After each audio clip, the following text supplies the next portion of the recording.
Who? Anyone? Hello? Hello? Hello, how are you? I'm good, thanks. How are you? Nice to see you today. You're looking quite splendid, sir. Go 45 to zigzags, Hey, baby. That's that's all how we we. need. Hey guys, welcome to Public Disturbance's Groove Chats. I'm Adam Brown, one of your hosts, aka Moat, and I'm here with my co-hosts. Yo, it's Christopher Bremner, otherwise known as Deep Touch. Yo, this is Jessica Scott, aka Silo. And we are here interviewing our guest DJ who's just done a mix for us. Please, can you introduce What's yourself? up, guys? I'm Alex Hook, DJ name known as Hook, and I'm going to be having some groove chats. Aka Captain Hook.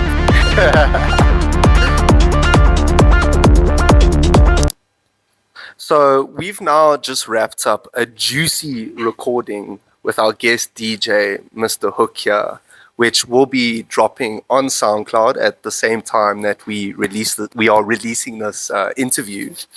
But before we dive into the backstory and really get into the deep chats with you, I just want you to tell us a little bit more about this specific mix, and what was your headspace going into it, and sort of what people can expect when they hit that play button on SoundCloud.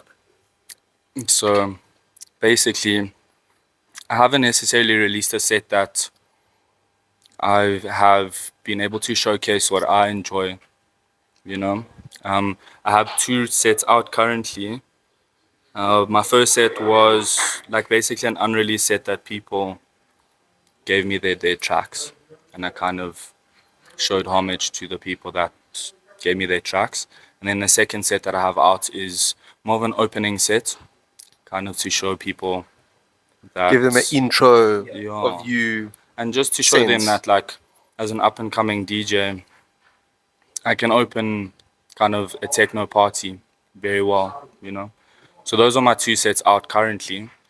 And I got the opportunity now to release a set that I actually, want to, and the music I got to play. With some intention from your side. From your Yeah, side. My Yeah, a touch of intention- yourself. Yeah, my intention's always been like tribal, very groovy and bouncy.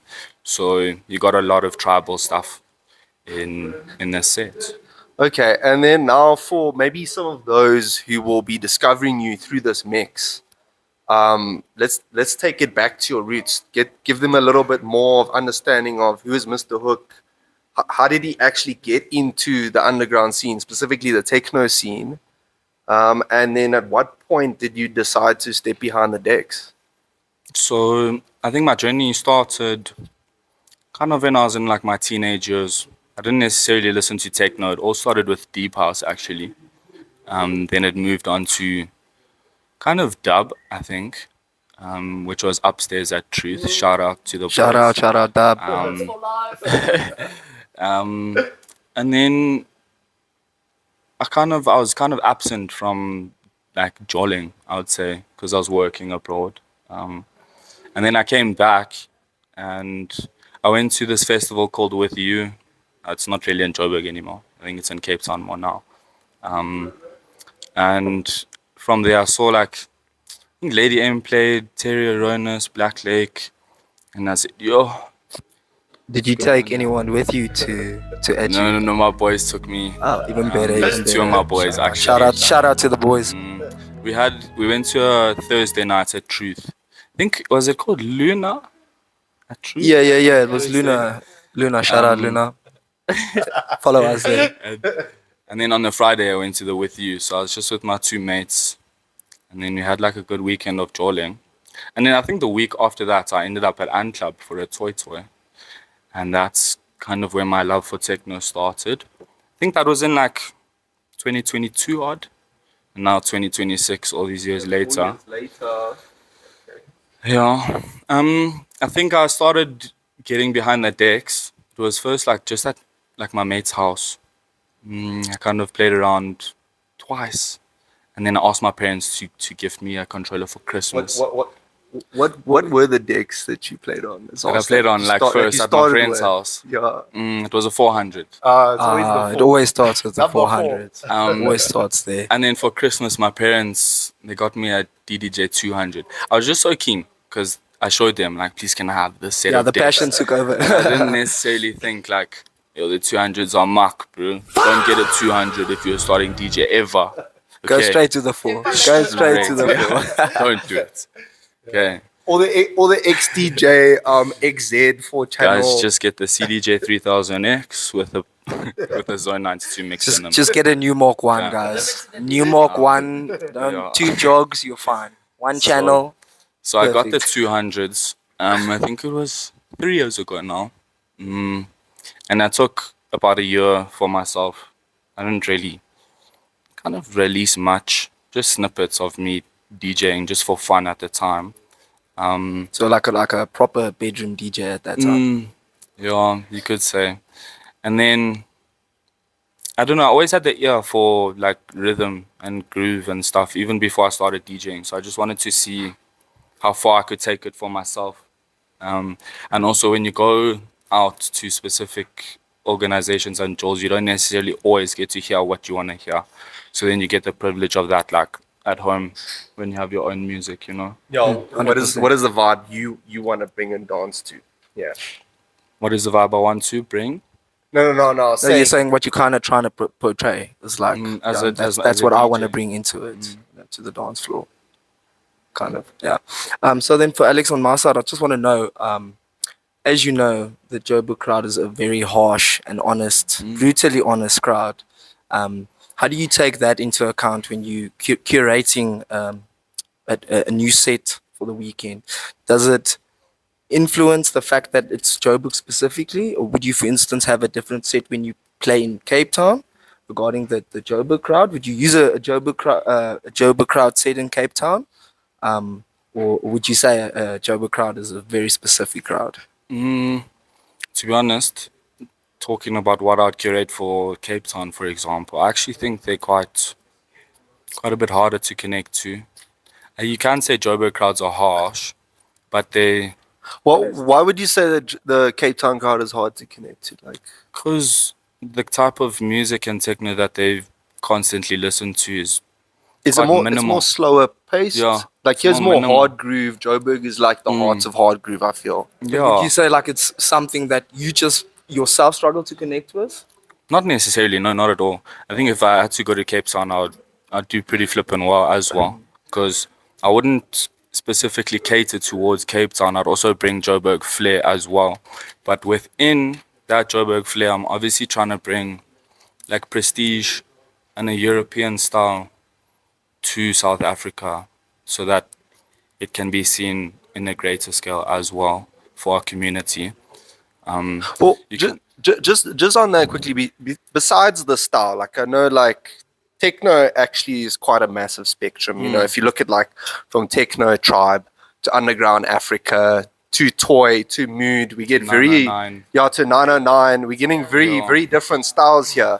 But I think I think one thing as well is sort of more looking into, you know, what your sonic palette is, and more of what is the kind of mood and narrative that you try to build during a set, So besides just the genre label itself. So I'll try to describe it in the way I understand it for myself. Is I definitely play a faster paced type of techno than the average techno that we used to hear in South Africa and Joburg. Within that fast paced techno, I would say I always push to have high vibrational emotion in what I'm doing. So how I've seen it in the past, like year 2 or 3, the music that I've experienced a lot of the time is quite dark, and the frequencies make me not feel very nice. It's not something you resonate Yeah. with, actually. And I don't know, I feel like there has to be something that changes in the scene in order for it to be the way we want it to be, or at least what I want it to be. And the way I want it to be is I want people to be happy, and I want people to have the best emotion that they feel on the dance floor, so that they can take it outside and use that instead of have a questionable night where they hear some really wonky like nonsense in the club and then they go home with the funny emotion. No, thank you. No, thank you. Yeah, 'cause So people, People are paying quite a bit today to get into most of these events, you know. So I mean, you know, you got to be getting your money's worth in some Yeah. way. So back to what I kind of want to push to a crowd is I want people to connect to their spiritual being. And through the music that I play, it's very tribal. So it's very like brings you back to your roots as a human. So if you're not someone that can connect with the music that I play, then I'm questioning you, bro. You're not the problem. Yeah. So yeah, I have a lot of like naturistic tones. I really like animal noises in my music. And yeah, it's very soulful type of stuff. So if you can't connect with my music, you don't have a soul. Sorry. So a question I had is obviously the scene in where we at. It can go very up and down. There's a lot of drama. A lot of events pop up. They come and go. So when everything is a bit of a mess, what keeps you pushing forward? And say you're not getting gigs or you're not feeling motivated. What gets you back up to keep doing what you're doing? Yo, it can be tough sometimes, can't lie. But not once have I ever thought of stopping, which I think is actually like a great thing. I've never really questioned me being a part of like something I love, which is the scene. Um, I think there has been, I think I touched on it last question, quite a big change with regards to how things have been, and it's quite tough as well. I think everyone says it's saturated, but it's a lot deeper than that actually. So with regards to the drama, you just have to stay out of it. You can't give your energy to it. If you give one little second to it, then you're gonna be consumed by it, and it's just gonna be a compounded effect. Yeah, Um, 100%. and all the drama is always negative energy. So if you're consuming that the whole time, then there's gonna be more negativity as well. So Yeah. I think having balance in your life and just spending time on the actual good things instead of like going out and focusing on the actual people that are always involved in the scene is very important as well. Um, but it's very hard to not let this life consume you and get it right. So yeah, with regards to where we are now in the scene, to be motivated and to carry on, it's just I think that faith and the goal that I have in the future as well. I don't necessarily just want to be here in Joburg playing music. I think as all of you, like it's a dream to take it somewhere else and to play in front of like a huge crowd. And like also play your own tracks. So onto your question as well now. I have motivation because I've just started producing. Woo! Yay. So there's like a newfound love that I do have for techno. So even if I don't necessarily get gigs or things aren't popping or I'm not relevant or things are just not happening, I actually know that I'm working towards a purpose. And hopefully when I do release whatever I release, then that's when it's supposed to be like received, you know? Yeah. I think that's a good way of looking at things. So with you saying that you want to evolve and not just play in South Africa, what would you say your dream life is like in terms of DJing? Do you want to be touring internationally? You know, do you want to find a home base in perhaps a techno central such as Berlin or Netherlands, for example? What is the ultimate goal?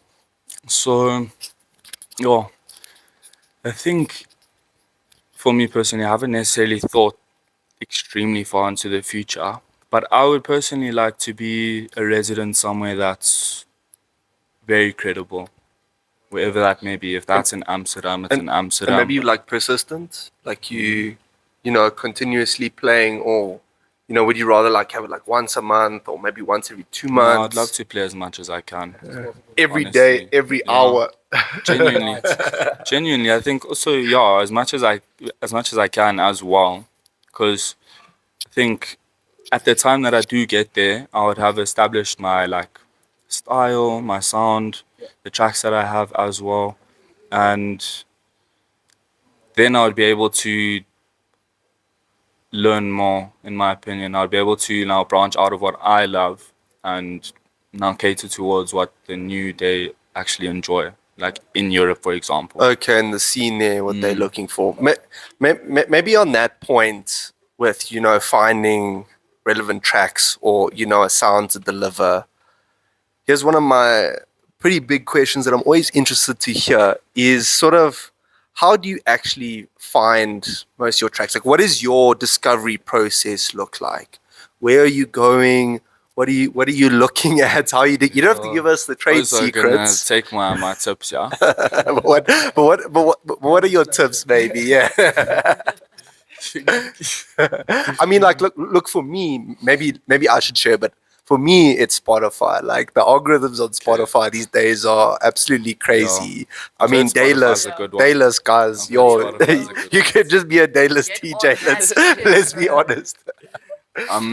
Go to Beatport and buy all your music, guys. To listen Yeah. to these people. Yes, Pay for your Bandcamp tracks. and No, Beatport. $1 per track. No, I'm It's not saying, that I'm bad. saying pay for the tracks, but I mean, like, you can't listen to Beatport when you're in the car driving all the time. You know what I mean? I mean, you can. No, on your phone. Never, bro. Yes, you Nah, can. okay. That's weird. Now, what's wrong with you guys? The main, Exposed someone right now. I think I don't have Spotify, unfortunately, but I use quite a bit of SoundCloud, surprisingly, because it takes you straight to Bandcamp and you can buy the track from there. Yes. And then Beatport as well. Beatport's a nice one. Obviously, you don't hear the full track, but I know what I'm looking for. So Yeah, so he listens to the 30 seconds and straight goes to YouTube, goes to convert that track to MP3, and then you just download it. So thank you, Alex Hook. Wait, so let me ask you this: like, would you legit sit for an hour just going through tracks on be Beatport? fair, Like I'm trying to get the maybe passive once in a listening, while, bro. yes, I would. But Okay. a lot of the time, I'll be driving and I'll go onto like a station on SoundCloud. Oh, okay, and I'll yeah, just- SoundCloud stations. If I don't like the song, I'll just go next. And if I like the song, I'll just like the song. And then from there, I'll build like a little catalog and I'll get my tracks after Nice. Standard procedure. that. You're asking naughty questions. So Alex, I want to know, as an up and coming DJ in the underground scene, what would you say? You've been a few places, you've met a few artists. If you could pick any 3 local heroes to back with, who would that be and why? Yeah, any 3 local heroes that we might know. Might even give them a shout out. Who knows? Okay. Number 1 is Anthony, is Terminus. Shout out to the GOAT. Shout out Terminus. Yeah, he's kind of the reason why my style is the way it is and why I like my style literally as a DJ, not necessarily like the music I play, but like Just the the way passion you he brings. carry yourself behind the decks. I think he's got something right there. Second back to back in the whole scene. Tough questions. No, you have to think about these ones, man. I want to offend no one here. I think I would love to have a back to back with Black Lake. Black Lake. Yeah, he was Fire. like he's like I first fell in love with like Mike I. That was my first DJ that I was like, wow. Then it was second Black Lake. So I want to have a nice back to back with him because I think his sound and my sound would complement each other well. And then the third one, So we can keep it at 2 if you want. Can do 2 prime back to backs. Don't need a. Yo, ditch the third homie, bro. Who needs a third guy anyway? okay, I have one, but Oh, you do? Okay, no, then let's hear it. Yeah, it's Galileo from Underground Africa. Oh, Mr. Leo. Okay, Yeah. that's a good choice. Yeah. Yeah, we would throw it down. We would. And then, side note, James Dazed one would also cook it. So, thank you. Definitely got to make that happen. Now, I sort of want to, dig into the, the community, like let's look at true underground techno.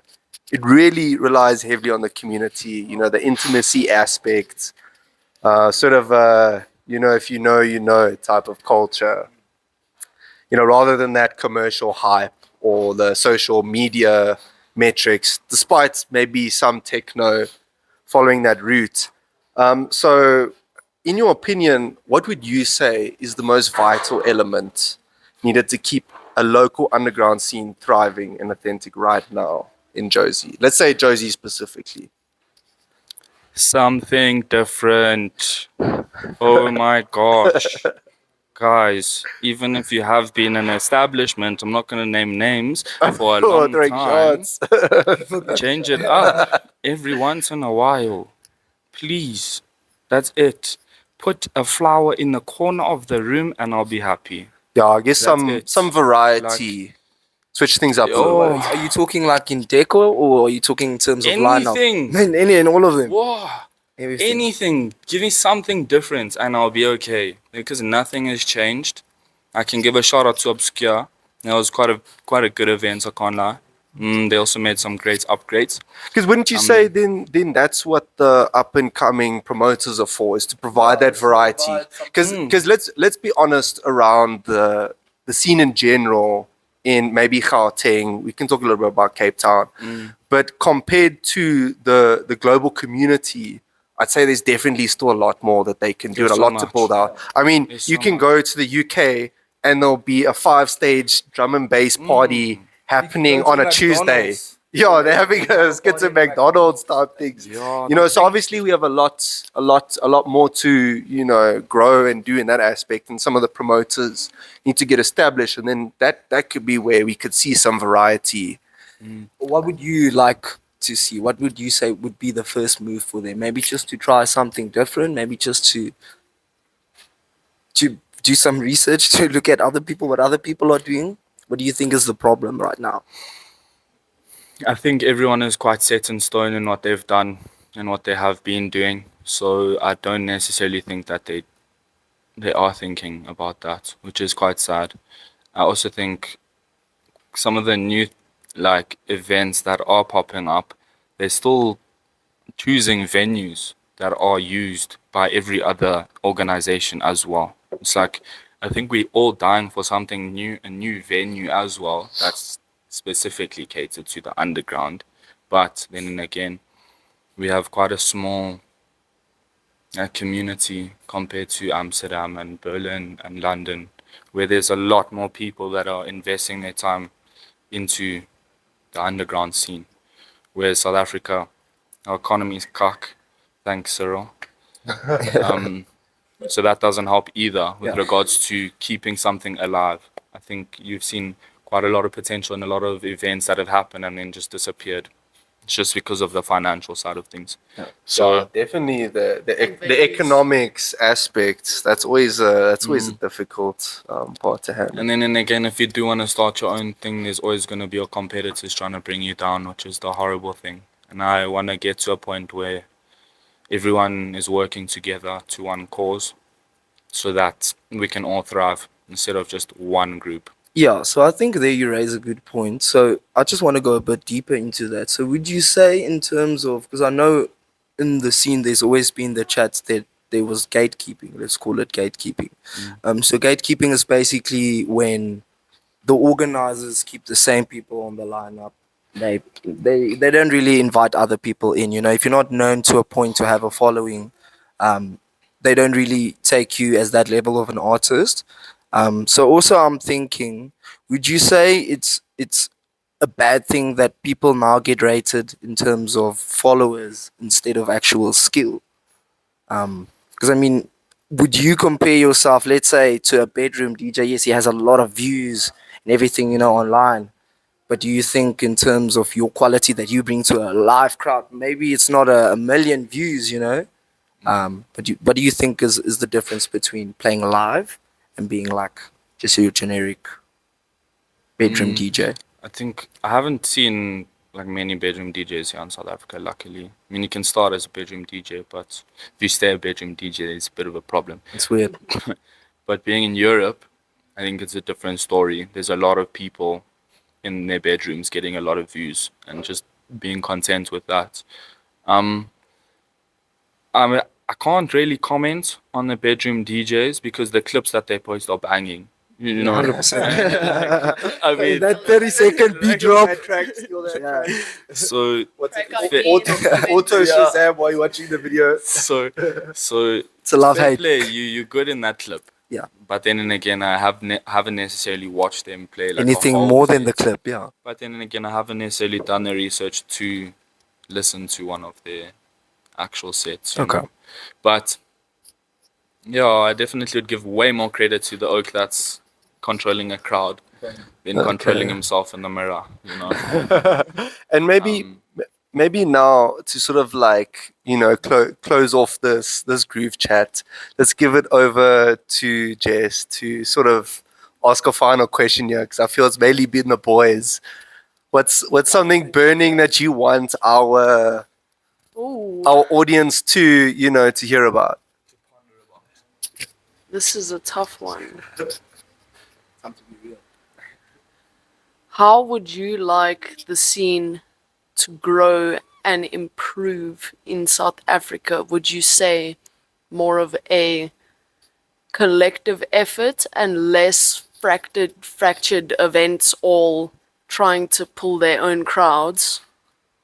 Or perhaps more diversity, more venues, bigger crowd, more people involved in the underground community? Where can we ramp up as a country? I think you pinpointed on a lot of things. Yeah, All of the above. that could be fixed. I think the connection to the people has been lost, and that's the first thing you actually need to focus on. I think the infrastructure is fine. It's not where I would like it to be because I want more like things for our people. But the infrastructure is fine. It's just listening to what people actually want instead of having the owner of the club just book the same people as we've touched on. Like, go out and talk to the crowd and say, yo, what did you think about that set? Or, yo, what do you think about this DJ? If they don't know who that DJ is, then that's their opportunity to say, oh my gosh, wait for his set so you can see. So maybe one But thing as no. well is having more integration with the actual venue owners to understand what is their venue being used for. Like people that are involved in each event, like the teams. Go out and speak to the people. Stop sitting in the back room and like thinking that you are like protected now. Go out and be with the people if you are creating an event for the people. Yeah, for a You know? community-based thing. You can learn a lot more and you can ask them questions about the music. You can teach them about music. But if you're constantly gatekeeping that from everyone, our scene's never going to grow. It won't.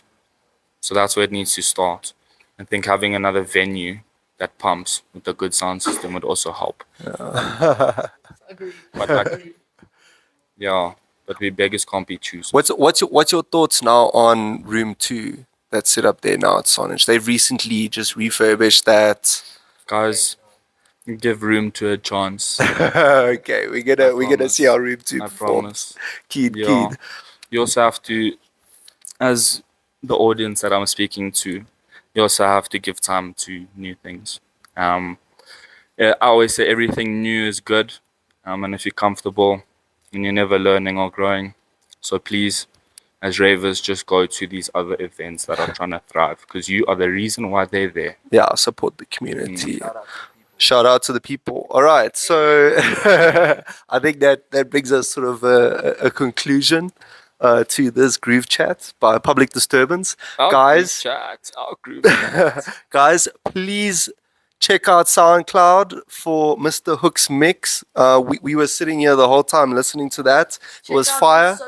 Yeah, it's the socials as well. We'll provide everything below. Like all the and links. subscribe. Like, Put the bar subscribe, on.